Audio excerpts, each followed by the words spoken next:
ታያላችሁም ጭምር እግዚአብሔር ያደረገው። ዛሬ ያሳደዷትን ቤተክርስቲያን የሚሰደዱላት ይሆናሉ። ዛሬ የገደሏቸውን ሰዎች መልሰው የሚገደሉ ሆነው ስለ እግዚአብሔር አንገታቸውን የሚሰጡ ይሆናሉ። ይሄ ቤተክርስቲያናችን ሕይወት ላይ የነበረ ነው። ትላንትና ያሳደድ የነበረ ደማስቆ ድረስ ወርዶ አንገት ስቤ አመጣለሁ ያለው ጳውሎስ እኮ እዛው ተምሮና ተለውጦ የሚሰደድ ሰው ይሁን። የእግዚአብሔር በቀሉ ሰይፍና ስለት አንስቶ መቅሰፍትም ጭምር እየላከ መቅጣት ይችላል ነበር። ማን እንደፈለገ ሰይፍ እያነሳ አንገታችን ሊያሳርፍብን ነበር? ማንም። እንዲሁ ዝም ብንል እንዲሁ ራሳችንና ራሳችን ብቻ ነው እንጂ ለሌላው አይመለከተንም ብንል ምንም አንሆንም። ግን እንደዛ እንድንሆን ደግሞ ተብለን አልተጠራንም፣ አልተዘጋጀንም። አልኳችሁ እግዚአብሔር ክርስቲያኖች፣ ስለ እግዚአብሔር ለመሞት ከመመኘታችሁ በፊት መጀመሪያ ስለ ክርስቶስ መኖርን መናፈቅ መቻል አለባችሁ። የዛን ጊዜ ላይ ገዳይ እስኪመጣም አትጠብቁም። እናንተው ራሳችሁ ለመሞትም ጭምር ትንደረደራላችሁ። ለምን ይመስላችኋል? ክርስቲያን ሆነው ስለተገኙ ነው። ክርስቲያን ስለሆኑ፣ ሌላ ምንም ነገር ስለሆኑ አይደለም። እንዲህ ብለን ለመናገር፣ እንዲህ ብለን ለማውራት፣ እንዲህ ብለንም ጭምር እውነታውን ለመመስከር ስለከበደን ካልሆነ በቀር እውነታው ግን ይሄን ሌላ ካለ እንግዲህ እግዚአብሔርም ያውቃል፣ ጊዜም ጭምር ግልጽ ያደርጋል። ነቢያት ሆነ በቀር በዚህ አይነቱ ምክንያት ሲሞቱ፣ በዚህ አይነቱ ምክንያት በራሳቸው ሰው ነው የምላችሁ። ሌላ እንግዳ ሰው መጥቶ አይደለም የገደላቸው። ሌላ አዲስ የሆነ ሰው መጥቶ አይደለም ደማቸውን ያፈሰሰው። እዛው የራሳቸው ሰው አብረው ያደጉ፣ አብረው የበሉ፣ አብረው የጠጡ፣ አብረው ለመትረፍም ጭምር ቃሉን ያሰሙ የነበሩ። አንተ እንዲህ የምትመለከተው በስልክ ደከመኝ ትላለህ። እነሱ ግን ሊኖሩበት የመረጡትም ሊሞቱበትም ጭምር የወደዱት ዓላማቸው ጌታችን መድኃኒታችን ኢየሱስ ክርስቶስ ነው።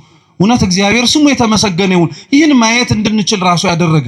ሌላው ስለ ክርስቶስ መሞት አልደከመውም። አንተ ስለ ክርስቶስ የሚሞቱትን መስማት ሰልችቶሃል። ሌላው ስለ ክርስቶስ ዋጋ የሚከፍል አለ። አንተ ስለ ክርስቶስ ዋጋ የከፈሉትን ማዳመጥ ደክሞሃል። በጣም ነው የሚያሳዝነው። ካላወቅ ካንተ ለስሙ የሚጠበቅበትን ልንገር፣ ንስሐ እንግባ፣ ክፋት መስራታችንን እንመን።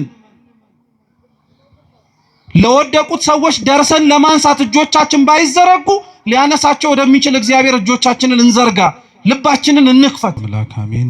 በስመ አብ ወወልድ ወመንፈስ ቅዱስ አሐዱ አምላክ አሜን።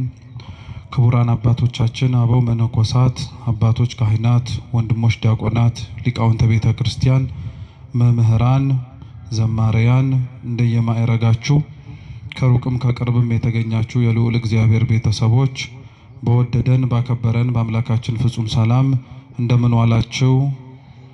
እንደምን አመሻችሁ? እንደምን እስከ ሰዓት ደረሳችሁ? ቸርነቱን፣ ምሕረቱን፣ ይቅርታውን በእድሜያችን ላይ ጨምሮ በፊቱ ያሳየነውን የእምነት ማነስ የምግባር ጉድለትም ይቅር ብሎ እንደ ስራችን ሳይሆን እንደ ቸርነቱ ያቆየን የአባቶቻችን አምላክ ልዑል እግዚአብሔር ስሙ የተመሰገነ ይሁን። እንደ እግዚአብሔር ቅዱስ ፈቃድ ከዚህ ሰዓት በኋላ ባለን ደቂቃ ሕያውና ዘላለማዊ የሆነውን የአምላካችንን ቅዱስ ቃል እንማራለን። አምላካችን በጉባኤያችን በመሰባሰባችን መሃል ተገኝቶ እንዲያስተምረን፣ እንዲመክረን፣ እንዲገስጸን ሕያው ዘላለማዊ የሆነውን ቅዱስ ቃሉን መስማት እንድንችል አይነ ልቡናችንን እንዲያበራልን የተዘጋጀ ሕሊና እንዲሰጠን የእርሱ ቅዱስ ፈቃድ ይሁንልን። የሐዋርያው የቅዱስ ማቴዎስ ወንጌል ምዕራፍ 21 ከቁጥር 33 ጀምሮ የዓለም ሁሉ መድኃኒት የሆነ ጌታችን መድኃኒታችን ኢየሱስ ክርስቶስ ባስተማረው ትምህርት መነሻነት እንማራለን። የመጽሐፍ ቅዱሱን ቃል ሁላችሁ መስማት እንድትችሉ አነብላችሁና ወደ ትምህርታችን እንሄዳለን። እግዚአብሔር ከሁላችን ጋር ይሁን። ሌላ ምሳሌ ስሙ። የወይን አትክልት የተከለ ባለቤት ሰው ነበረ። ቅጥርም ቀጠረለት፣ መጥመቂያም ማሰለት፣ ግንብም ሰራና ለገበሬዎች አከራይቶ ወደ ሌላ ሀገር ሄደ። የሚያፈራበትም ጊዜ ሲቀርብ ፍሬውን ሊቀበሉ ባሮቹን ወደ ገበሬዎቹ ላከ። ገበሬዎቹም ባሮቹን ይዘው አንዱን ደበደቡት፣ አንዱንም ገደሉት፣ ሌላውንም ወገሩት። ደግሞም ከፊተኞቹ የሚበዙ ሌሎች ባሮችን ላከ፣ እንዲሁም አደረጉባቸው። በኋላ ግን ልጄን ይፈሩታል ብሎ ልጁን ላከላቸው። ገበሬዎቹ ግን ልጁን ባዩ ጊዜ እርስ በእርሳቸው ወራሹ ይህ ነውና እንግደለውና ርስቱን እናገኝ ተባባሉ። ይዘውም ከወይኑ አትክልት አወጡና ገደሉት። እንግዲህ የወይኑ አትክልት ጌታ በሚመጣ ጊዜ በእነዚህ ገበሬዎች ላይ ምን ያደርግባቸዋል? እነርሱም ክፉዎችን በክፉ ያጠፋቸዋል፣ የወይኑንም አትክልት ፍሬውን በየጊዜው ለሚያስረክቡ ለሌሎች ገበሬዎች ይሰጣቸዋል አሉት። ኢየሱስም እንዲህ አላቸው፣ ግንበኞች የናቁት ድንጋይ እርሱ የማዕዘን ራስ ሆነ። ይህም ከጌታ ዘንድ ሆነ፣ ለዓይኖቻችንም ድንቅ ነው የሚለውን ከቶ በመጽሐፍ አላነበባችሁምን? ስለዚህ እላችኋለሁ የእግዚአብሔር መንግሥት ከእናንተ ትወሰዳለች፣ ፍሬዋንም ለሚያደርግ ሕዝብ ትሰጣለች። በዚህም ድንጋይ ላይ የሚወድቅ ይቀጠቀጣል፣ ድንጋዩ ግን የሚወድቅበትን ሁሉ ይፈጨዋል አለ ይላል። ስለ ቅዱስ ቃሉ የአምላካችን የልዑል እግዚአብሔር ስም የተመሰገነ ይሁን። እንደ እግዚአብሔር ቅዱስ ፈቃድ እኛ የምንማማርበት የትምህርታችን ርዕስ በዚሁ ባነበብነው ቅዱስ ወንጌል ቁጥር 42 ላይ ያለው ኃይለ ቃል ይሆናል። ግንበኞች በሉ ሁላችሁም፣ ግንበኞች የናቁት ድንጋይ እርሱ የማዕዘን ራስ ሆነ። እስኪ ድገሙት። ግንበኞች የናቁት ድንጋይ እርሱ የማዕዘን ራስ ሆነ።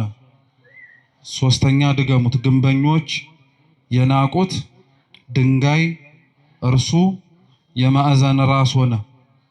በዚህ ኃይለ ቃል መነሻነት ያነበብነውን ወንጌል መነሻ አድርገን እንማራለን።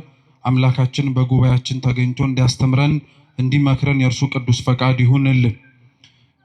እንደ ሌሎቹ የወንጌል ክፍሎች ሁሉ አምላካችንና መድኃኒታችን ኢየሱስ ክርስቶስ ይህ ያነበብነው ቃሉን ለሚሰሙት ሰዎች ያስተማረው ትምህርት ነው።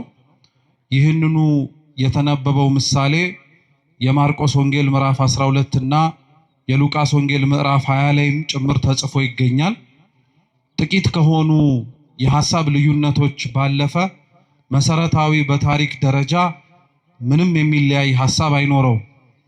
አንድ የወይን አትክልት ስፍራ የነበረው ሰው እንደነበረ ለወይኑ አትክልት ስፍራ የሚያስፈልገውን ነገር በሙሉ እንዳደረገለት፣ በኋላም ደግሞ ያደረገለትን የወይኑን ስፍራ ፍሬውን ለመቀበል ሰዎችን እንደላከ፣ እነዛም የተላኩት ሰዎች በየተራቸው ፍሬውን ለመቀበል ሲሄዱ እንደተገደሉ፣ በመጨረሻም ደግሞ ልጁን እንደላከና ልጁን ደግሞ ሲያዩ ይበልጥ እንደተናደዱና እንደተበሳጩ ልጁንም እንደገደሉት ጭምር ይናገራል።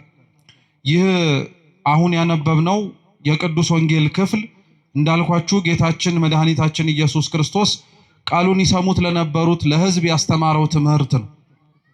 ጌታችን ኢየሱስ ክርስቶስ በዋነኝነት ቃሉን በሚያስተምርባቸው ስፍራዎች ላይ ለሚገኙት ሰዎች በሙሉ ትምህርትን ያስተላልፍ የነበረውና የሚሆኑ ነገሮች ከመሆናቸው በፊት አስቀድሞ ያዘጋጃቸው የነበረው ክፉዎች ከክፋታቸው እንዲጠበቁ፣ መልካሞች ደግሞ ክፉዎች በሚያደርጉት ስራ ላይ እና በድርጊታቸው በመነሳት ተስፋ ቆርጠው የሚመጣውን ክብርም ጭምር እንዳያጡ ነው። እግዚአብሔር አምላክ ክፉዎች በክፋታቸው እንዲቀጥሉ አይፈልግም። ልቡና ሰጥቷቸው ማስተዋሉንም ጭምር ታድለው ራሳቸውን በንስሐ እንዲመልሱ ከሚመጣው ክፋትም ጭምር ራሳቸውን መጠበቅ እንዲችሉ ይፈቅዳል። እንዲሁ የሚያደርገው አምላካችን ደግሞ ደጎች ሆነው ደግሞ መከራውን ለሚቀበሉ፣ ደጎች ሆነው ደግሞ ስቃዩንም ጭምር ተሳታፊ ለሚሆኑት ደግሞ እንደጠሩት የአምላካቸው ድምፅ ዝምታው ቢዘገይባቸው ዋጋ እንደሌላቸው መስሏቸው በሃይማኖታቸው በጽናታቸውም ጭምር እንዳይገኙ ሊያደርጋቸው ከሚችለው ነገር በሙሉም እንዲሸሹም ወይም እንዲቆጠቡም ጭምር ይፈልጋል። እግዚአብሔር ትምህርትን ያስተምር የነበረው ነገሮች ከመሆናቸውም በፊት ይሄ ነገር ይሆናል፣ ያ ነገርም ሊመጣ ይችላል እያለ ያስተምር የነበረው ለዛ ነው። ይሄም ያነበብነው የመጽሐፍ ቅዱስ ክፍል ነገሮች ከመሆናቸው በፊትና ከመፈጸማቸው በፊት የተነገረ ትንቢት ነው።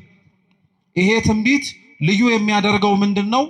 ትንቢቱ በሐዲስ ኪዳን ይነገር እንጂ ነገሮች ከመፈጸማቸው በፊት ይሄንኑ ትንቢት ግን አምላካችን ኢየሱስ ክርስቶስ አስቀድሞ በነቢያት ላይ አድሮ ያስተማረውን ትምህርት መነሻ በማድረግ ነው ያስተማረው።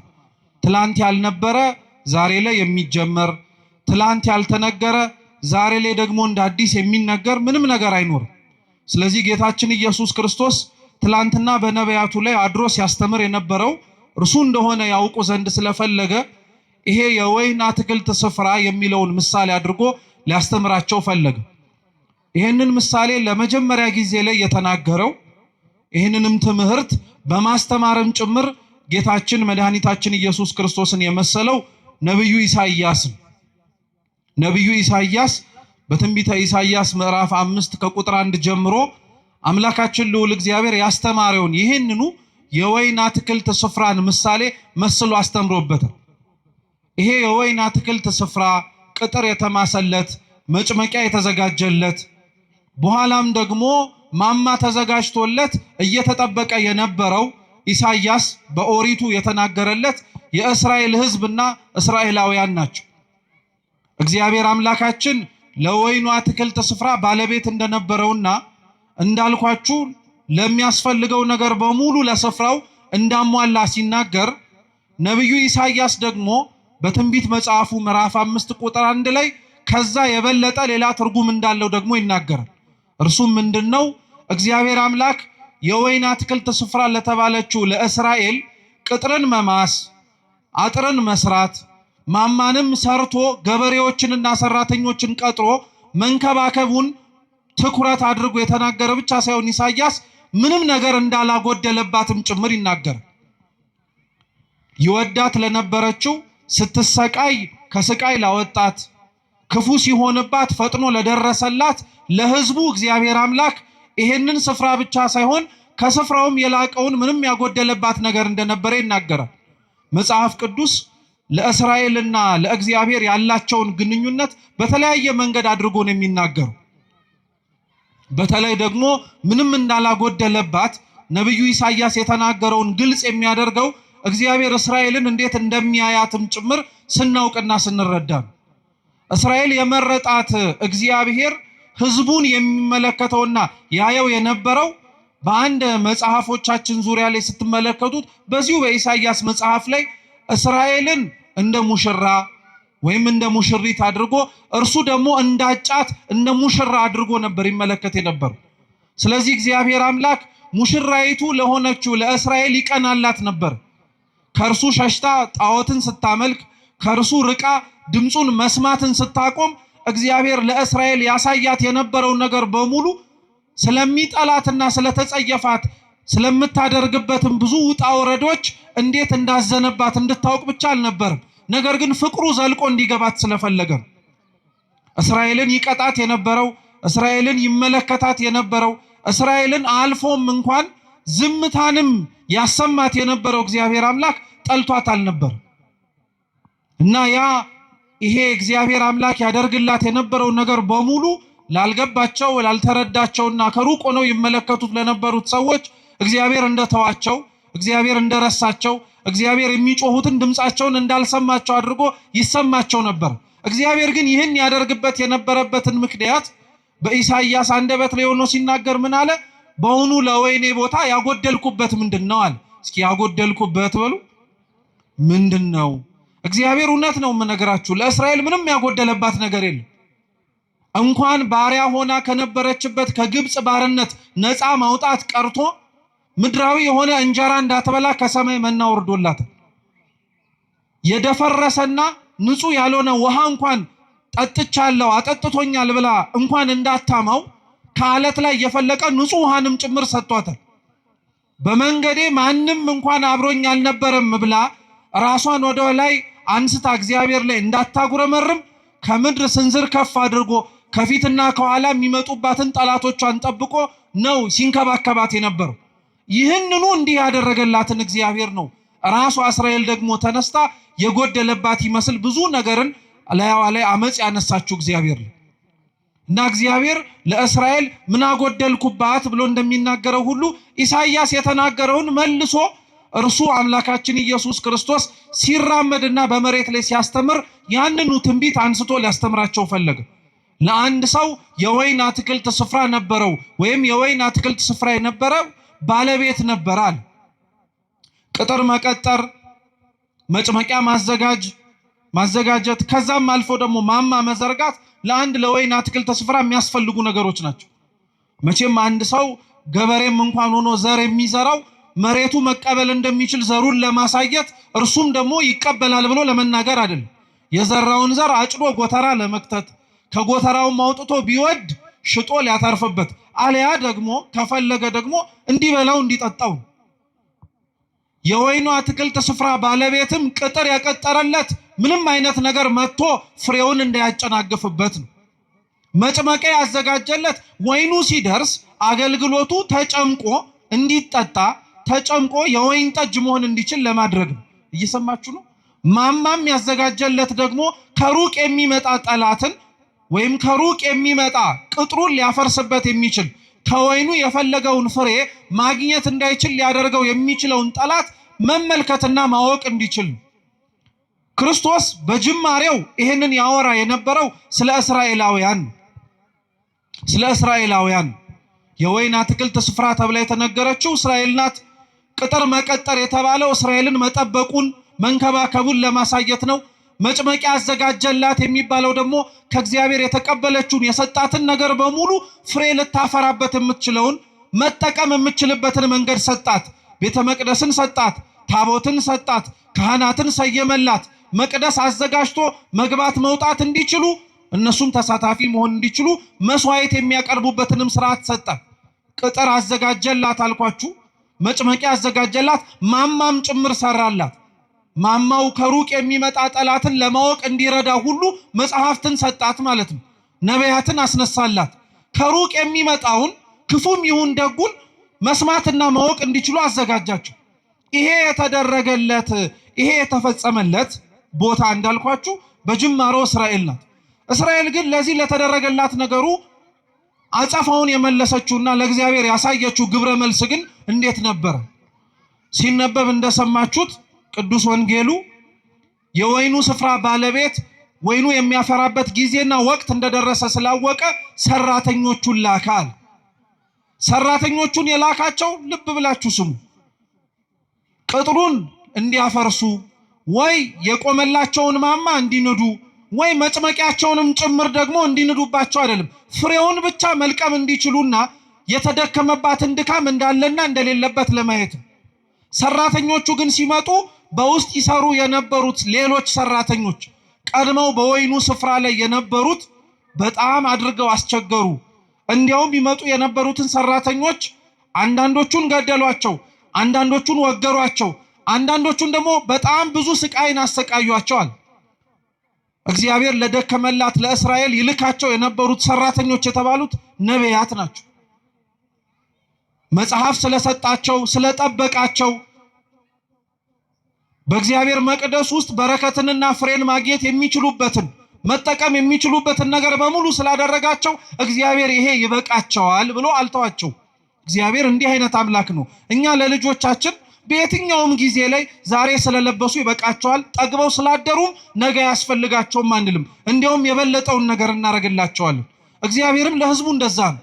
መጽሐፍ ስለሰጠ መቅደስ ስለሰራ እንዲሁም የሚያስፈልገንን ነገር በሙሉ ስለሰጠ በቃ ይሄ ይበቃቸዋል አላለም። ነቢያትን ይልክላቸው ነበር። ለነቢያት ግን እነዚህ እስራኤላውያን ያሳዩ የነበሩት ግብረ መልስ ግን እንደነገርኳችሁ ገደሏቸው፣ አሰቃዩአቸው፣ ወገሯቸው።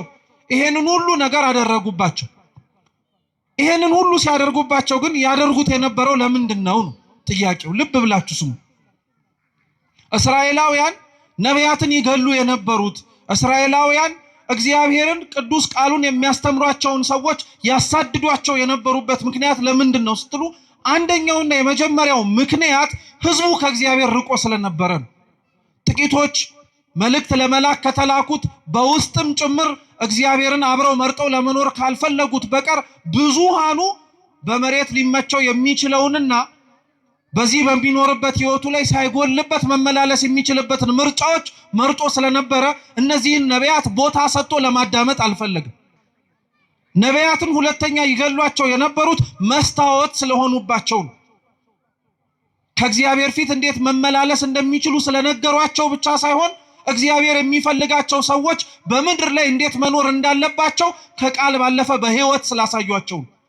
ነቢያት ጥፋት ኖሮባቸው አልነበረም የተገደሉት። ነቢያት ክፉ ነገር ተናግረው አልነበረም። ነቢያት ሟርት ተናግረው አልነበረም የተገደሉት። እውነት ስለተናገሩ በእውነት ስለኖሩ ሰው ክፋትን መርጦ እግዚአብሔርን ከማየት ይልቅ እነሱ ግን እግዚአብሔርን አይተው ደግን ነገር በመምረጣቸው ነበረ ዋጋ የከፈሉት የነበሩ። ስለዚህ ሁሉ ግን የደረሰባቸው ለነቢያትም ጭምር የተደረገላቸው አቀባበል ምንድነው ከተባለ ድንጋይ ነው። ምንድነው ከተባለ መጋዝ ነው። ምንድነው ከተባለ ሰይፍ ነው። ለዛ ነው ቅዱስ ጳውሎስ ራሱ በሐዲስ ኪዳን ክርስቶስን ስለመምረጣቸው ከእግዚአብሔር ጋር አብረውም ጭምር ለመኖር ምርጫቸው ስላደረጉ አንዳንዶች በፍሩክታ ሌሎችም በበረሃውና በየጉያው በሙሉ ተሰደዱአል።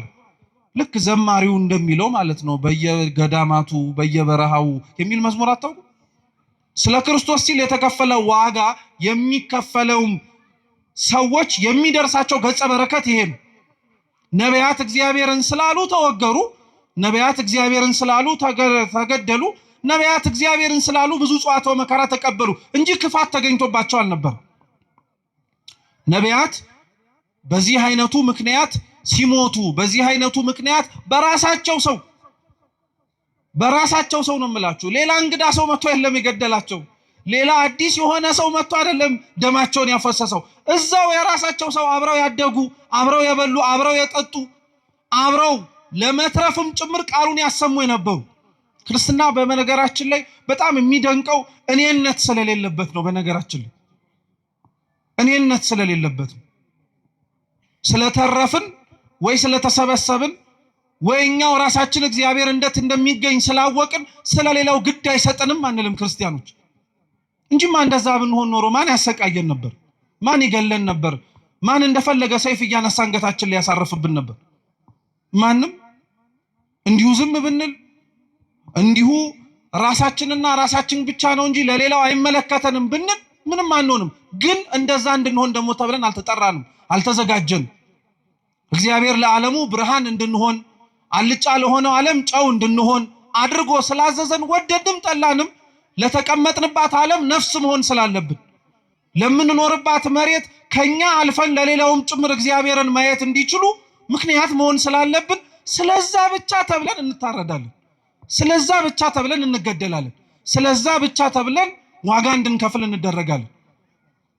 ነቢያት እንዳልኳችሁ ነው የተገደሉት በሩቅ ሰው አይደለም። ዛሬም ሀገራችን ላይ ያሉት በየቦታው የሚሞቱት ወገኖቻችን የሚሞቱት በሩቅ ሰው አይደለም፣ በራሳቸው ሰው ነው። በራሳቸው ሰው ነው የሚገደሉት። ሐቁ እንደዛ ነው። የሚገደሉት ጥፋት ኖሮባቸው አይደለም። የሚገደሉት ክርስቲያን ሆነው ስለተገኙ ነው። ክርስቲያን ስለሆኑ ሌላ ምንም ነገር ስለሆኑ አይደለም። እንዲህ ብለን ለመናገር እንዲህ ብለን ለማውራት እንዲህ ብለንም ጭምር እውነታውን ለመመስከር ስለከበደን ካልሆነ በቀር እውነታው ግን ይሄ ነው። ሌላ ካለ እንግዲህ እግዚአብሔርም ያውቃል፣ ጊዜም ጭምር ግልጽ ያደርገው። ካልሆነ በቀር ግን ሌላ ምንም ምክንያት የለውም። ገዳዮቻቸው የሚገሏቸው ነቢያትን ለምን ነበር አልኳችሁ እኮ ራሳቸውን ስለሚያዩባቸው ነው። ሰው ከመስታወት ፊት ቆሞ እድፉን እንደሚያነጻው ሁሉ እውነተኛ ክርስቲያኖች የሰውን ጥላቻ፣ እውነተኛ ክርስቲያኖች ሰው እንዴት ከእግዚአብሔር እንደራቀ ፍንትው አድርገው የሚያሳዩ መስታወቶች ናቸው። የሚጠሉት የሚገፉት የሌላውን ክፋት እንደ ክፋትነቱ የሌላውን ኃጢአት እንደ ኃጢአትነቱ ከሰው ወቅሰው ፈርደው ሳይሆን የሆነውን እንደሆነ ስላሳዩ ሌላ ምንም ነገር ሆኖ አይደለም። ነቢያት እግዚአብሔርን ስለተናገሩ የደረሰባቸው ድንጋይ ከሆነ ነቢያት የደረሰባቸው እግዚአብሔርን ስለተናገሩ ሰይፍና ስለት ከሆነ ዛሬ እዚህ ላይ የምንኖረው ክርስቲያኖች እውነት ክርስቲያን ስንሆን የምንሸለመው ታዲያ ምን ይመስላችኋል? ሌላ ምንም እኮ ሊሆን አይችልም። ስለ ክርስቶስ መሞት ካልሆነ በቀር ሌላ ምንም ነገር ሊደረግ አይችልም። በየትኛው ጊዜ ነው ክርስቶስን ስለሰበኩ በእውነትም ጭምር ከእግዚአብሔር ጋር አብረው ስለኖሩ ተብለው መሬት የተሸለሙ ቤት የተሸለሙ መኪና እያሽከረከሩ የሄዱ ክርስቲያኖች ነበሩ እንዴ? እንዲያውም ያንን ነገር የተጸየፉት ነበር እንጂ ነበሩት ሹመት ሽልማቱን የጠሉት ስለ ክርስቶስ ሲሉ ስለከፈሉት ዋጋ መሬታዊ የሆነ ስጦታ ሊሰጣቸው ሲል አንፈልግም፣ ይሄው እግዚአብሔርን ያስረሳናል፣ ጥቅሙ በኋላ ላይ መልሶ እግዚአብሔርን እንድንዘነጋው ያደርገናል ብለው የሸሹ ናቸው እንጂ የኛን ኗኗር ግን እውነቱን ስትመለከቱት ስለኖርነው ክርስትና ወይም ለመኖር ስለሞከርነው ክርስትና ዋጋውን ብድራቱን እንዲሁም ደግሞ ገጸ በረከቱን መካፈል የምንፈልገው ከፊት ለፊታችን ስለሚመጣብንና ስለሚደረግብን መከራ አይደለም። ተውት፣ መከራው ቀርቶ መከራ መስማት እንኳን አንፈልግም። እኛ ቢቻል ብንዘምር፣ ቢቻል ብናጨበጭብ፣ ቢቻል እልል ብንል፣ ቢቻል የደረሰባቸውን ሰዎች ደረሰባቸው ብለን እንዲሁ ዝም ብንል ጥሩ ነበር። ግን እግዚአብሔር ይመስገን እውነት ለመናገር ማስተዋል የሚችሉ አሳቢ የሆኑ አባቶች እናቶች ስላሉን ነገር እንዳንረሳ የደረሰብንንም ጭምር እንዲሁ ዝም ብለን ወደ ኋላ እንዳናደርግ ስለሚያደርጉን ነቢያት የሞቱት ለዚህ ነው። ዛሬም ያሉት ሰዎች የሚሞቱት ለዛው። ነቢያቱ መገደላቸው ነቢያቱ መሞታቸው የወይኑ የባለቤቱን ስፍራ ግን ይበልጥ እንዲያውም ሌሎች መልእክተኞችን እንዲልክ ያደረገው እንጂ ስለገደሉብኝ ብሎ እንዲያስቀምጣቸው አልተገደደም። እየሰማችሁ ነው? ነቢያቱ ስለሞቱበት እግዚአብሔር አምላክ ነቢያትን አልክም አላለ። የላካቸው የሱ እውነተኞቹ መልእክተኞች ዋጋ ከፍለው ደማቸውን ለሱ ስላፈሰሱ ከዚህ በኋላ ደም መፍሰሳቸው ይቆማል፣ እኔ ማንንም አልክም፣ የሆኑት እንደሆኑት ይሁኑ ብሎ አልተዋቸው። እንዲያውም ሲገሉ እየላከ ነው። ትምህርት ነው። በነገራችን ትምህርት ነው። ላስተዋለው ሰው እግዚአብሔር አምላክ ተስፋ አይቆርጥብንም ማለት ነው። ስላልሰሙ ጆሮዎቻችን፣ ማስተዋል ስላልቻለው አይምሯችን እየተነገረው ነገር ግን ሰምቶ መኖር ስለከበደው ማንነታችን እግዚአብሔር አምላክ አልተወንም። አሁንም ድረስ መስማት የምንችል ከሆነ፣ አሁንም ድረስ መለወጥ የምንችል ከሆነ፣ አሁንም ራሳችንን ማስተካከል የምንችል ከሆነ ሌሎችም ሰዎች እንዲሁ በሌሎችም ሕይወታቸውም ጭምር መማር የምንችልበትን መንገድ ይከፍታል። በመጨረሻ ግን የወይኑ ባለቤት ስፍራ የተባለው አምላካችን ልዑል እግዚአብሔር ግን የላከው ልጁን ምኑን አልኳችሁ? ልጁን የላከው። ነቢያቱን የቀጧቸው ወይ መጀመሪያ የተላኩትን ሰራተኞች የገደሏቸው ሩቅ ስለሆነ ነው ብሎ አሰበላቸው። አይገርማችሁ? ሩቅ ስለሆኑ ማለት ነው፣ ቅርብ ስላልሆኑ አንድም መተው ቦታውን ይወርስብናል ብለው ስላሰቡ።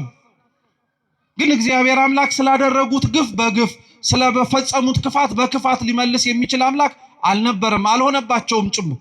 ይሄን ክርስቲያኖች ሁሌም ነው የምላችሁ፣ እንዳትረሱት ባካችሁ። እግዚአብሔር አምላክ ስለደረሰብንና ስለሚሆንብን ክፋት በሙሉ በቀለኛ ነው ማለት አጥፊ ነው ብቻ ማለት አይደለም።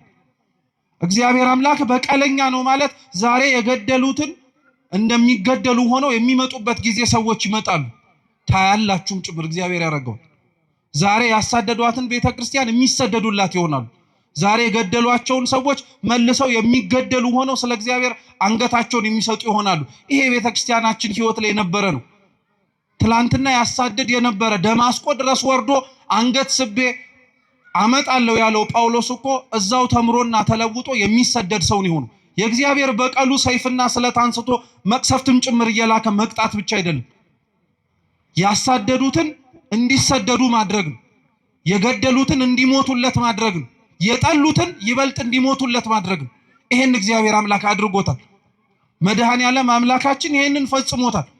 እንኳን ሩቅ ለሆኑት ሰዎች ቀርቶ ነው የምላችሁ፣ ከደሙ ንጹህ ነኝ እንኳን ብሎ እጁን ታጥቦ አሳልፎ ለሰጠው ጲላጦስ እንኳን እግዚአብሔር አምላክ በቀሉን የተበቀለው እሱን በመቅሰፍ አይደለም፣ የሞተውና የገደለውን ምክንያት እንዲሆን ያደረገውን ክርስቶስን አምኖት በስሙ እንዲሞት ሰማዕትን ያደረገው። በቀልንም ስንመኝ እንዴት ያለውን በቀል መመኘት እንዳለብንም ማወቅ አለብን። ጨካኝ መሆን የለብንም። ዓለም ውስጥ ስንኖር ዓለሙን መስለንም መታየት የለብንም። እንደ ዓለሙ ማስተጋባት የለብንም። ለምዶብን ነው እንጂ ዓለም ለሚደርስባት ችግር፣ ዓለም ለሚደርስባት አጸፋ በሙሉ የምትመልሰው መግለጫ በመስጠት ነው። እኛም ለመድ ነው። ክፋት ሲደርስብን፣ ነውር ሲደርስብን፣ ግፍ ሲፈጸምብን መግለጫ እንሰጣለን። መግለጫው ክፉ ነው እያልን አይደለም። ነገር ግን ቤተክርስቲያን ስለሚደርስባት መከራ እጆቿን ዘርግታ መፍትሄ ወደሚሰጣት ወደ እግዚአብሔር ነው የምትጮኸው። ከንፈራችንን መጠን እንዲሁ ዝም ብለን አይደለም የምንሄደው። እንባችንን አፍስሰን እግዚአብሔር አምላክ እንዲመለከተን እንማጸናለን እንጂ ዓለም ላይ ስንኖር ክርስቲያኖች እንደ ዓለምማ መሆን የለብን። በልተን ጠጥተን አግብተን ወልደን ልንኖር እንችላለን። ነገር ግን ያንን ሁሉ ስናደርግ ለምን እንደምናደርገው ማወቅ አለብን። እውነቴን ነው የምላችሁ፣ ክርስቲያን መሆናችን ትርጉም አልባ መሆን የለበት በፍጹም። አሁን እንደዛ ስለሆነ ነው እንጂ ትርጉም አልባ መሆን የለበት። ቅዱስ ጎርጎርዮስ ክርስቲያኖች በዓለም ሲኖሩ ስለሚያደርጓቸው ነገሮች በሙሉ ሲናገር ምን እንዳለ ታውቃላችሁ? ክርስቲያኖች ለሚኖሩባት ቦታ እንደ ዜጎች ይኖራሉ፣ ግን ስደተኞች ናቸው። አይገርማችሁ? ለሚኖሩባት መሬት ዜጎች ናቸው፣ ግን ስደተኞች ናቸው። ስደተኛ ሆኑት ግን መርጠው ነው፣ በሰማይ ስፍራ እንዳላቸው ስላወቁ። ቀጠለ ቅዱስ ጎርጎርዮስ፣ ክርስቲያኖች በምድር ሲኖሩ ይነግዳሉ፣ ያተርፋሉ፣ ይበላሉ፣ ይጠጣሉ። ያን የሚያደርጉት በምድር ስለኖሩ ብቻ ነው። ነገር ግን ሁሉንም ደግሞ ይንቁታል። በቃ ክርስቲያን መሬት ላይ ሲኖር ክርስቶስ በመሬት ላይ ሲኖር ያደረገውን ነገር በሙሉ እያደረገ ለመኖር ራሱን ነው ማዘጋጀት መቻል ያለበት። እንደዛም ሆኖ ነው መሰራትምና ማደግ ያለበት። እንደዛ መሆን እንድንችል እግዚአብሔር ሁላችንንም በቸርነቱ ይርዳን። ስሙን መሸከሙንማ ሁሉንም ተሸክመነው፣ ነገር ግን ግብሩን የከበደን አሁን መኖሩ እንዳልኳችሁ ነው። እንኳን መከራው ከሩቅ ሆኖ ተሰምቶ ቀርቶ ቅርብ ያለነው ሰዎች እንኳን መስማት አንፈልግም፣ ያንገሸግሸናል፣ ሰለቸን እንላለን። የሞቱት ሳይሰለቹ አንተ የምትሰማው ትሰለቻለህ? የታረዱት ሳይሰለቹ አንተ እንዲህ የምትመለከተው በስልክ ደከመኝ ትላለህ? እንዲህ በጣም ከባድ እኮ ነው። በነገራችን ላይ ሌላው ስለ ክርስቶስ መሞት አልደከመውም፣ አንተ ስለ ክርስቶስ የሚሞቱትን መስማት ሰልችቶሃል። ሌላው ስለ ክርስቶስ ዋጋ የሚከፍል አለ፣ አንተ ስለ ክርስቶስ ዋጋ የከፈሉትን ማዳመጥ ደክሞሃል። በጣም ነው የሚያሳዝነው እኮ እውነት። ለስሙ ደግሞ ሰማዕታትን እንዘክራለን እንላለን። የሰማዕታትን ዜና ቤተክርስቲያን የምትዘክረው ስዕላቸውን ስላ ብቻ አይደለም፣ ገድላቸውን እያነበበች እንዴት እንደኖሩም ጭምር በማሰማት ነው። ስለ ክርስቶስ የሞቱትን ዜና መስማት የከበደው ሰው እንዴት ቆሞ የጊዮርጊስን ገድል ይሰማ? እንዴት ቆሞ የመርቆሬዎስን ገድል ይሰማ? አይችልም በፍጹም። ጊዮርጊስ የሞተለትን መርቆሬዎስ ሕይወቱን የሰጠለትን አምላክ እኮ ነው ዛሬም ድረስም ጭምር ክርስቲያኖች በየቦታው ሕይወታቸውን የሚሰጡለት። የነሱን ዜናማ መስማት እንዲያውም ጥብዓትን የሚጨምር፣ የነሱን ዜና ማዳመጥማ እንዲያውም ሕይወትን ነው ጭምር የሚያሞቅ። የነሱን ዜና መስማት እንዲያውም ከምንኖረው ከንቱ ሕይወታችን ባለፈ ለካ ሌላ ትርጉም ያለው ሕይወት እንዳለ እንድናውቅ ነው የሚያደርግ። እኛ አሁን የምንኖርበት ዓላማ እውነት የሚያስኖር ይመስላችኋል? እነሱ ግን ሊኖሩበት የመረጡትም ሊሞቱበትም ጭምር የወደዱት ዓላማቸው ጌታችን መድኃኒታችን ኢየሱስ ክርስቶስ ነው። እውነት እግዚአብሔር ስሙ የተመሰገነ ይሁን። ይህን ማየት እንድንችል ራሱ ያደረገ ክርስትና የለም ብለን ደፍረን እንዳንናገር፣ ስለ ክርስቶስ የሚኖሩ ሰዎች የሉም ብለን እንኳን አፋችንን ሞልተን እንዳንናገር የሚያደርገን ብዙ ምክንያት ይሰጠናል። ብዙ ምክንያት። ከነዛ ሁሉ ምክንያት ትልቁ ምክንያት ግን እንዳልኳችሁ ልክ የወይኑ ባለቤት ስፍራ ነቢያቱን የቀደሙትን አባቶችን ልኮ ሰዎቹ በአጸፋው ሞትን እንደፈረዱባቸው ሁሉ ምናልባት ከሰሙ ምናልባት ካዳመጡ ብሎ ልጁን ላከላቸው። ልጁን ሳይውት ግን ጭራሽ ተናደዱ አለ ቅዱስ መጽሐፍ። ጭራሽ ተናደዱ። እንዲያውም ልጁ መሆኑ ራሱ ወራሽ እንደሆነ ያስታውቃል። እውነት ነው። ሊወርስ የሚችል ወራሽም ሆኖ ሊገኝ የሚችል የአባትን ንብረት ልጅ ሊሆን ስለሚችል፣ ስለዚህ ልጁን እንግደለው አሉ። ልብ ብላችሁ ስሙ። ለመግደል ምክንያታቸው አንደኛ ልጁ ስለሆነ ነው፣ ቅርበት ስላለው ማለት ነው። እየሰማችሁ ነው? ግን ቅርበት ስላለው ማለት ነው። የሩቅን ሰው በምን አድርጌ ምሳሌ ልስጣችሁ? ለምሳሌ ቤታችሁ ውስጥ አክስት ሲሞትና ወይ አጎት ሲሞትና ልጅ ሲሞት ያለው ልዩነት ተመሳሳይ ነው ወይስ አንድ ነው? ተመሳሳይ ነው ወይስ ይለያያል? ይለያያል እኮ። የሩቅ ዘመድ ሲሆን ወይም የስጋም ዘመድ ሆኖ እንደ ራሳችሁ እንደ ልጅ ሊሆን ግን አይችልም። ልብ ብላችሁ ስሙ። ጠላቶች የሆኑት የወይኑን ስፍራ ለማስተካከል ተሰይመው ልጁን ለመግደል የወሰኑት ሰዎች ቦታውን ለመውረስ ካላቸው ፍቅር ብቻ አይደለም፣ እርሱን በመግደል አባትየውን የበለጠ እንደሚያሳዝኑትም ጭምር ስለሚያውቁ ነው እንጂ። ስለዚህ እንግደለው ብለው ተማከሩ። በሁለተኛው ግልጽ የሆነው ምክንያታቸው ደግሞ እርሱን ከገደልን ወራሹንም ጭምር ካወጣን ባለቤትነቱ የቦታው የኛ ይሆናልን ብለው ጭምር ስላሰቡ ልጁን ያዙት፣ አሰቃዩት፣ አንገላቱት፣ ዋጋም ጭምር አስከፈሉት። ከነቢያት በኋላ የወይን አትክልት ስፍራ ለተባለች ለእስራኤል ለሕዝቡ ሁሉ የተላከው ልጅ የሚባለው ዛሬ በዓሉን የምናከብርለት ቸሩ መድኃኔዓለም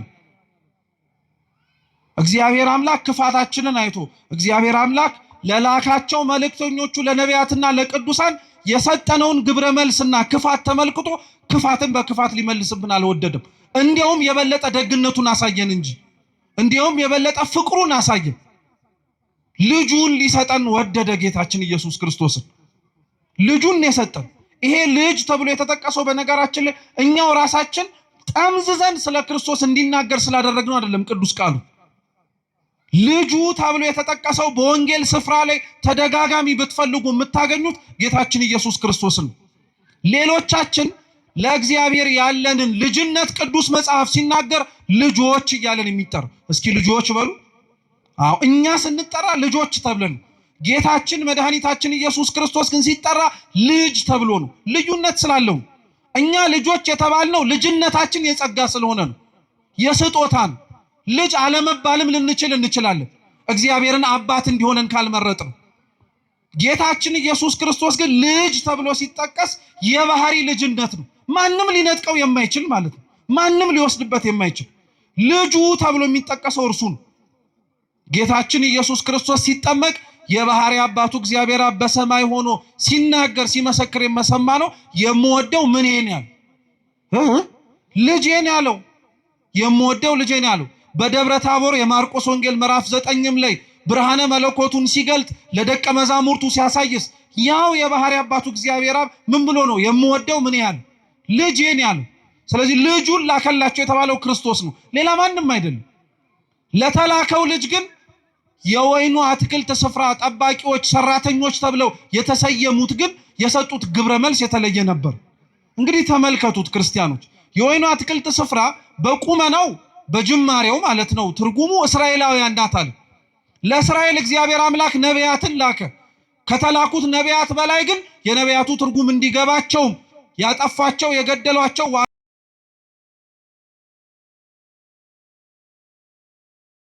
ሁለተኛው የወይን አትክልት ስፍራ የተባለችው የተሰበሰብንባት ቤተክርስቲያን ናት።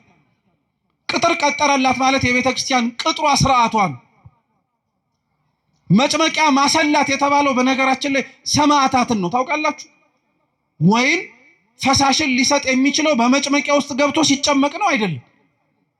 ረጉድ ነው አይደለም? ነው፣ ምንም ጥርጥር የለውም። ለቤተ ክርስቲያን አይገርማችሁ?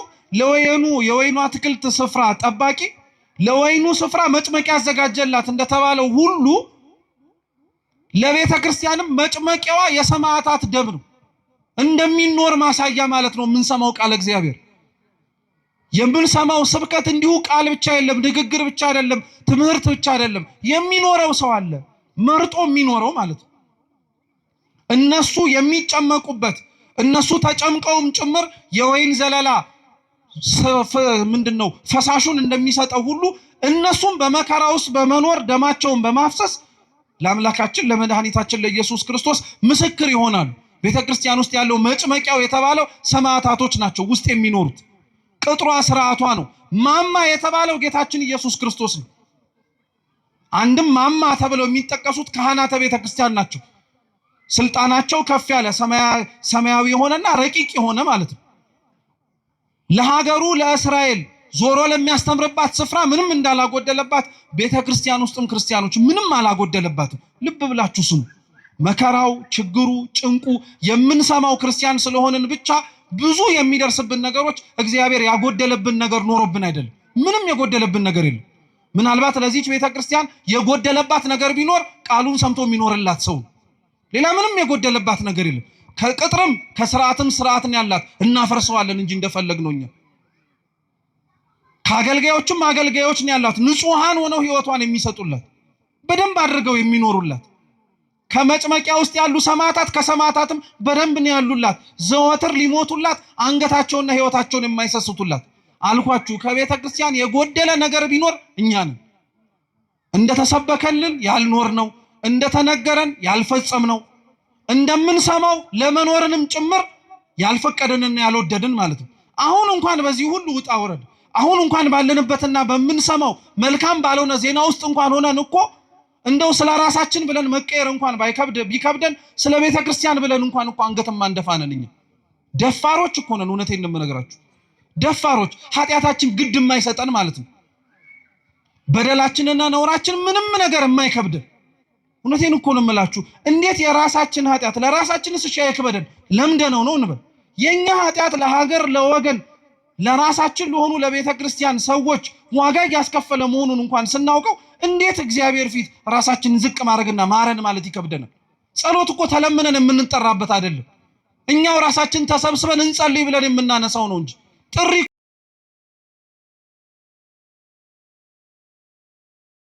ነው ከተባለ እግዚአብሔር ነው መልስ የሚሰጠን ከተባለ እርሱን የምንጠራው በምንድን ነው? ሲመልሱልኝ በጸሎት እኮ ነው። ሌላ በምን ልንጠራው እንችላለን?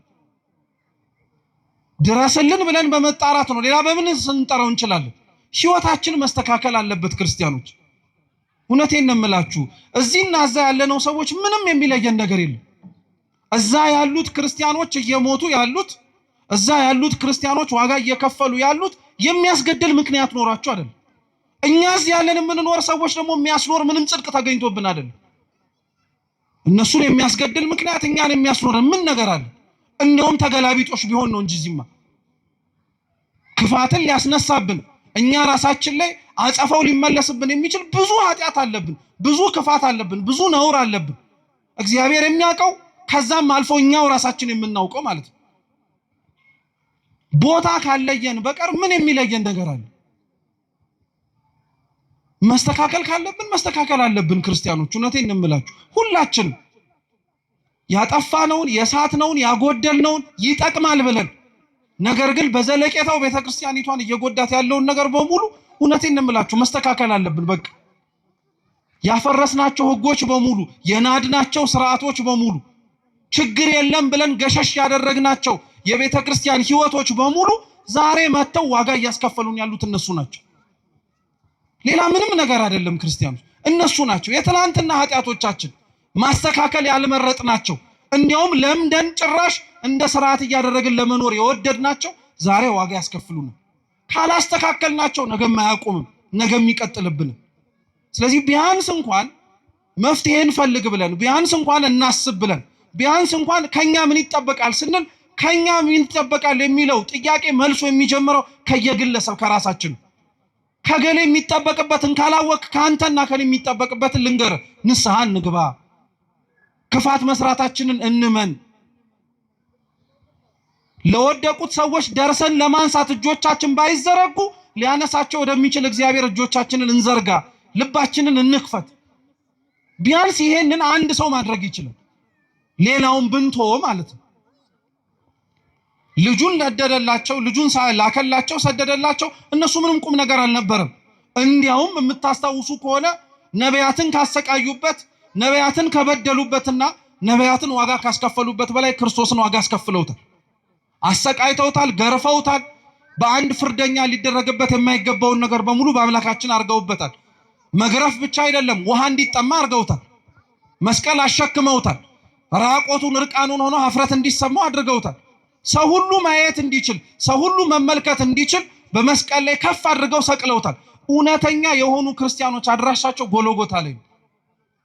እውነተኛ የሚኖሩ ክርስቲያኖች የሚታዩት ከመስቀሉ ስር ነው። ስለ አምላካቸው መከራ እየተቀበሉ ማለት ነው። እኔ ክርስቲያኖች ስለ እግዚአብሔር ቢያንስ እንኳን እምላችሁ ስለ ስሙ መሞት ቢከብደን ስለ ስሙ መኖር እንዴት ይከብደን? ቤተ ክርስቲያን ሆነን እግዚአብሔር ጋር አብረን መኖር የምንችልበት ጥሪ እየተሰማ፣ ቅዳሴ እየተቀደሰ፣ ቅዱስ ቁርባን እየተሰጠ፣ የንስሐ አባቶች ቆመው በቅድስት ቤተክርስቲያን ቅጥር ግቢ ውስጥ እያሉ ሞቱን መጀመሪያ ምን አስመኘህ? መኖሩን እስኪ መጀመሪያ ልመደው። እኔ ለሃይማኖቴ ሞታለሁ ትላለህ። ኧረ መኖሩን መጀመሪያ እስኪ ጀምረው። እንዲሁ ዝም ብሎ የሚሞት ይመስልሃል? እንዲሁ ዝም ብሎ አንገት የሚሰጥ ይመስልሃል? አይደለም ክርስቲያኖች፣ መኖር የጀመረ ሰው ነው ለመሞትም ጭምር የሚቸኩለው። እኛ እኮ ከሩቅ የሰማነው ሞት፣ ከሩቅ የሰማነው ሰይፍና ስለት እዚህ ቢመጣ እግዚአብሔር ነው የሚያውቀው ማናችን እስከ መጨረሻው ድረስ ልንጸና እንደምንችል። መኖርን ያለመደ ሰው እንዴት ለመሞትም ጭምር ይቸኩላል? አልኳችሁ እኮ ክርስቲያኖች፣ ስለ እግዚአብሔር ለመሞት ከመመኘታችሁ በፊት መጀመሪያ ስለ ክርስቶስ መኖርን መናፈቅ መቻል አለባችሁ። የዛን ጊዜ ላይ ገዳይ እስኪመጣም አትጠብቁም። እናንተው ራሳችሁ ለመሞትም ጭምር ትንደረደራላችሁ። ለምን ይመስላችኋል ዘመነ ሰማዕታት ሲያበቃ መነኮሳት በረሃውን በሙሉ ያጥለቀለቁት? ሰይፍና ስለቱ ሲቀር የሰላም ዘመን መጣ ተብሎ በቆስጠንጢኖስ ሲታወጅ እኮ ደም ስለ ክርስቶስ ማፍሰስ በግድ ቀረ ብለው አገር ሰላም ብለው አልተቀመጡም።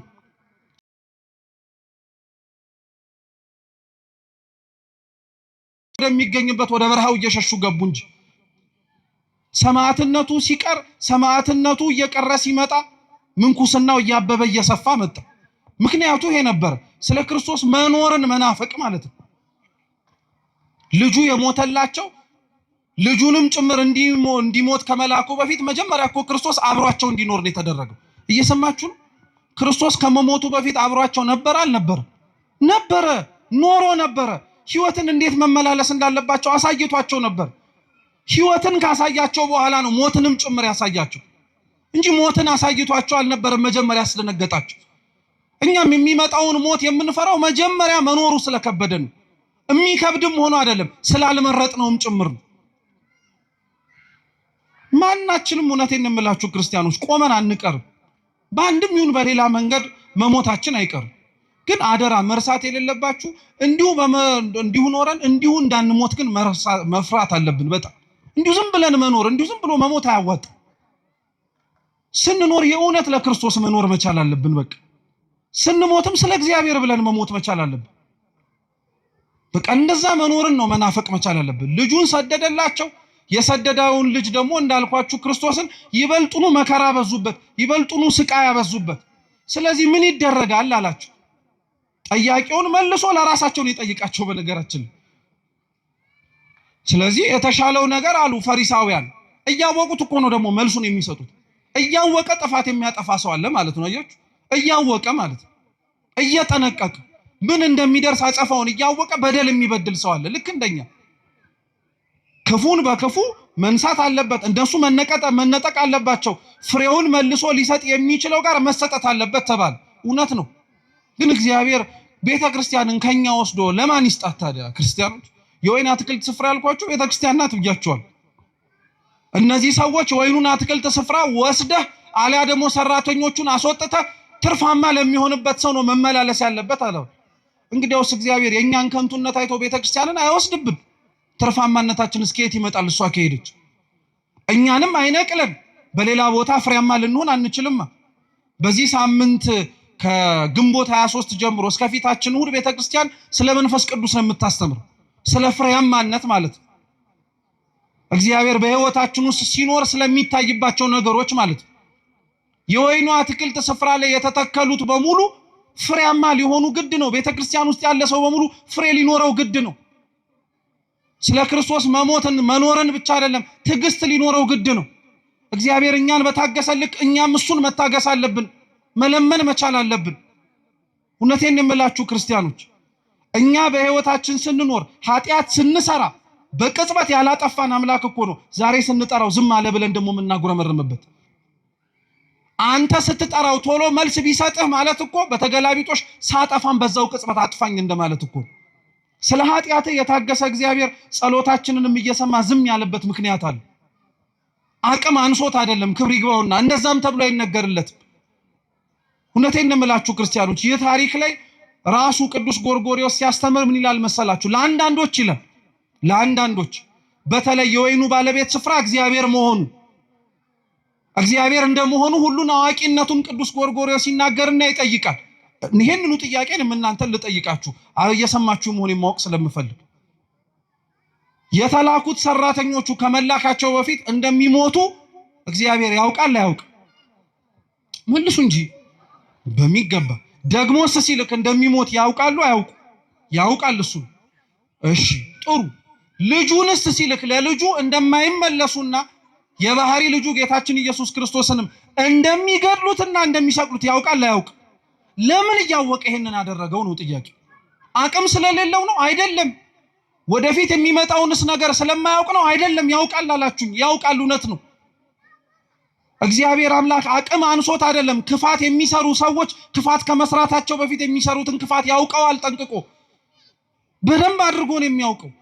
ዝም የሚለው ክፋቱን የሚቀበሉት ሰዎች አንደኛ ከክርስቶስ ጋር በሞት ሕይወታቸውን እንዲያሳምርላቸው ለቤተ ክርስቲያን ዘወትር ማኅፀነ ለምለም ሆና ሰማዕታትን እንደምትወልድ እንድናውቀው ነው። ለኛ ክፋት የሚሰሩትን ሰዎች ክፋታቸው ውስጥ እያገባ ወደ ኋላ የማይመልሳቸውም አይደለም። አንዳንዴ ያረጋዋል እግዚአብሔር፣ ሌላውን ጊዜ ላይ ዝም ሊል ይችላል እግዚአብሔር። ዝም የሚለው ግን አልኳችሁ አቅም አንሶት አይደለም። ክፋቶችም የሚሰሩት ልክ ደግ እንደሚሰሩት ነፃ ፈቃድ አላቸው። ይሁዳ ክርስቶስን አሳልፎ እንደሚሸጠው ጠንቅቆ እያወቀ አይደለ እንዴ ምን ሲያደርግለት የነበረው? ዝም ብሎ ታግሶት አልነበረ? አሳልፎስ እንዳይሰጠው ምልክትስ እየነገረው አልነበረ? ተው እያለ እየተናገረ አልነበረ? ተናግሮታል እኮ በተደጋጋሚ። ይሁዳን እንዳይሸጠው፣ ይሁዳ ክፋት እንዳይሰራ፣ ይሁዳ ኃጢአት እንዳይሰራ በደንብ አድርጎ ደጋግሞ ነግሮታል። ነፃ ፈቃዱን አልገፈፈው። ዛሬም ክፋት የሚሰሩትን ሰዎች ክፋታቸውን እያወቀ እንዳይሰሩት ይናገራል እግዚአብሔር። አልሰማም ካለ አላዳምጥም ካለ አሻፈረኝ ካለ ግን በኋላ ላይ የሚመጣውን ደግሞ በጸጋ መቀበልም ግዴታ አለበት። እግዚአብሔር አምላክ የቁጣውን በትር አንስቶ እርሱም ደግሞ መልስ ሰጣለሁ ካለ ለማዳመጥ ዝግጁ መሆን መቻል አለበት ማለት ነው። ክርስቶስ ከዛ በኋላ ይሄንን ሲነግራቸው አይ የወይኑ አትክልት ስፍራ መነጠቅ አለበት፣ ሰራተኞቹ መለወጥ አለበት ብለው ራሳቸው በራሳቸው ላይ ፈረዱ። እኛም እውነት ራሳችን ላይ ለመፍረድ እግዚአብሔር በቸርነቱ ይርዳል። ከእግዚአብሔር የፍርድ ዙፋን ፊት ሳትቆሙ ክርስቲያኖች እናንተው ራሳችሁ ከእግዚአብሔር ፊት አሁን ቆማችሁ ራሳችሁ ላይ ፍረዱ፣ ንስሐ ግቡ ማለት ነው። በቃ ንስሐ እንግባ፣ በደል መስራታችንን እንመን። ምንም ደስ የሚያሰኝ ምንም የሚያኩራራ ምንም አንገትን ቀና አድርጎ የሚያስኬድ ነገር የለን። ምንም እውነቴን ነው የምነግራችሁ። ይሄን የምላችሁ ሟርት ስለሆነ ይሄን የምላችሁ አሁን ያለንበት ወቅት የሐዘን ስለሆነ አይደል። በዚህ ዓለም ላይ ስንኖር ቀና ብለን ለምንኖርበትና ቀና ብሎ ሊያስኬደን የሚችለው ምክንያት ክርስቶስ ካልሆነ በቀር ምድራዊ ነገራችን ሊሆን ስለማይችል በፍጹም ሊሆን አይችልም። ራሳቸው በራሳቸው ላይ ፈረዱ፣ ፈርደው ግን አልተስተካከሉ። እኛም መስማቱን እንሰማዋለን፣ ሰምተን ግን አልተለወጥንም። እንድንለወጥ እግዚአብሔር በቸርነቱ ይርዳል። ይህንኑ አላቸው። ቀጠለና ጌታችን መድኃኒታችን ኢየሱስ ክርስቶስ ግን እኛ ለትምህርታችን ርዕስ ያደረግነውን ኃይለ ቃል ነገራቸው። እስኪ ግንበኞች በሉ የናቁት ድንጋይ እርሱ የማዕዘን ራስ ሆነ። ግንበኞች የተባሉት አይሁድ ናቸው። የናቁት ድንጋይ የተባለው ክርስቶስ ነው። ድንጋይ መሆኑን የምታውቁት ወይም አለት መሆኑን የምታውቁት አምላካችን ኢየሱስ ክርስቶስ ትዝ የሚላችሁ ከሆነ በፊልጵስዩስ ቂሳሪያ ስለማንነቱ ለደቀ መዛሙርቱ ሲጠይቃቸው ቅዱስ ጴጥሮስ አንተ የሕያው የእግዚአብሔር ልጅ ነህ ሲለው ጴጥሮስ ሆይ አንተ ምንድን ነህ ያለው? አለት ነህ ድንጋይ ነህ ብሎ ነው የተናገረው። አለትነቱ የጴጥሮስ ድንጋይነቱ የጴጥሮስ ንግግሩ ነው። ጌታችን መድኃኒታችን ኢየሱስ ክርስቶስ ነው በሱ አለትነት ላይ የታነጸ በሱ አለትነት ላይ የተመሰረተ ምንም ነገር እንደማይናወጽ ለማስተማር እየሰማችሁ ነው። ስለዚህ የመጀመሪያው ድንጋይ ጌታችን መድኃኒታችን ኢየሱስ ክርስቶስ ነው። ግንበኞች የናቁት የተባለው ድንጋይ ጌታችን ኢየሱስ ክርስቶስ የማዕዘን ራስ ይሆናል አለ። ምን ማለት መሰላችሁ? እነሱ የገፉት፣ እነሱ የናቁት፣ እነሱ የሰቀሉት፣ እነሱ ከፊት ለፊታቸው ያባረሩት ጌታችን ኢየሱስ ክርስቶስ ትልቁንና ዋናውን ስፍራ ይዛል። በጣም ነው የሚደንቀው። ቅዱስ ባስልዮስ ዘቂሳርያ እቺኑ ቃል ሲተረጉም ምን ይላል መሰላችሁ? እነሱ የናቁት እንዲያውም አብራችሁን በሉ እነሱ የናቁት ክርስቶስ ልባቸውን ሲነግስበት፣ እነሱ ደግሞ የተናቁት የሰውን ሀብትና ንብረት ይዘው ተቀመጡ። አይገርማችሁ? የበለጠውን ነገር ክርስቶስ አገኘው፣ እነሱ የተናቀውን ነገር አገኙ። ዛሬም ድረስ ክርስቶስ የሞተለትን ክርስቶስ ደሙን ያፈሰሰለትን ሰው ንቆ ከነሱ የሚገኘውን ጥቅም ፈልጎ አይኖርም። ነውር ነው፣ ኃጢአት ነው። እነሱ ይበልጣሉ፣ ሰው ይበልጣል። ክርስቲያኖች ምንም ነገር ቢሆን ሰው ይበልጣል። የፈረሰ ቤተክርስቲያን ይሰራል፣ አይተናል። ክፋት ነውር በገነነበት በተለያዩ ዘመናት ላይ የጠፉብንን መቅደሶች እኮ ሰርተናል። እግዚአብሔር የተመሰገነ ይሁን። ግን የፈረሰውን ሰው መልሰን አግኝተነዋል? የሞተውን ሰው መልሰን ቀስቀሰን አንስተነዋል? አያችሁት? ሰው ይበልጣል ማለት ነው። ሰው ከፍ ያለ ትርጉም አለው ማለት ነው። ሰው ከፍ ያለ እኛ ልንረዳው ያልቻልነው በምን አይነት ሁኔታ ራሱ እግዚአብሔር እንድንረዳው ሊያደርገን እንደሚችል ጥያቄ ራሱ ሊፈጥር በሚችል መልኩ የበለጠ ትርጉም እንዳለው ማወቅ መቻል አለብን። ግንበኞች የናቁት ጌታችን መድኃኒታችን ኢየሱስ ክርስቶስ አይሁድ የናቁት እርሱ መሰረታዊውና ትልቁ ነገር ይሆናል አለ። እውነት ነው። እነሱ የናቁት ክርስቶስ፣ እነሱ የገፉት አምላካችን መድኃኒታችን ኢየሱስ ክርስቶስ ትልቅ ሆነ፣ ገነነ፣ ሰፋ። ገደልነው ሲሉ በሕይወት ኖረ፣ አጠፋነው ሲሉ ጭራሽ ገነነ። የሚያመልኩትን የሚከተሉትን ተማሪዎቹን በተናቸው ሲሉ እንዲያውም ጭራሽ በጰራቅሊጦስ እጅግ እጥፍ ድርብ ሆኖ 3000 ክርስቲያኖች ወደ ቤተክርስቲያን ገብተው ጭራሽ የቤተክርስቲያን ጉባኤ ሰፋ። አንደኛው ትርጉም እርሱን ልብ ብላችሁ ስሙ። ሁለተኛው ግን ይሄ አሁን ያነበብኩላችሁ የመጽሐፍ ቅዱስ ክፍል እቤት ገብታችሁ ከፍ ብላችሁ ብታነቡት ታሪኩ ከጌታችን ከመድኃኒታችን ከኢየሱስ ክርስቶስ ቤተ መቅደሱን ካነጻበት ታሪክ ጋር አብሮ የተያያዘ ነው። እየሰማችሁ ነው? አስታወሳችሁት? ቤተ መቅደስ ውስጥ ገብቶ ቤቴ የጸሎት ቤት ነው እንጂ የወንበዴዎች ዋሻ አይደለም ብሎ ሲያነጻ እርሱ የተነገረበት ክፍለ ምንባብ ላይ ነው ይሄም ያለው አብሮ። በዕብራይስጥ ልጅ የሚለው ቃልና ድንጋይ የሚለው ቃል ተመሳሳይ ነው። ማለትም ደግሞ ቃሉ ይተረጎማል፣ አብሮ ይጠጋጋል። በዕብራይስጥ ድንጋይ ማለት እብን ማለት ነው። እየሰማችሁ ነው አይደል? እብን ማለት ነው። ልጅም እንደዚሁ በአቻ በቃል በድምጸታ በኩል ተቀራራቢ የሆነ ትርጉም እንዳለው ምሁራን ይናገራሉ። እና ይሄንኑ ቃል ሲተረጉሙት ምን ይላል? ግንበኞች የናቁት ድንጋይ የተባለው አንድም ክርስቶስ ነው ይላሉ፣ አንድም አካሉ የሆነች ደግሞ ቤተክርስቲያን ናት ይላሉ። እየሰማችሁ ነው? ግንበኞች የናቁት ድንጋይ የማዕዘን ራስ ይሆናል አይደል የተባለው። የተገፋችው ቤተክርስቲያን መግነኑ አይቀር። የፈረሰችው ቤተክርስቲያን ነገ ተሰርታ ከፍ ብላ መታየቱ አይቀር።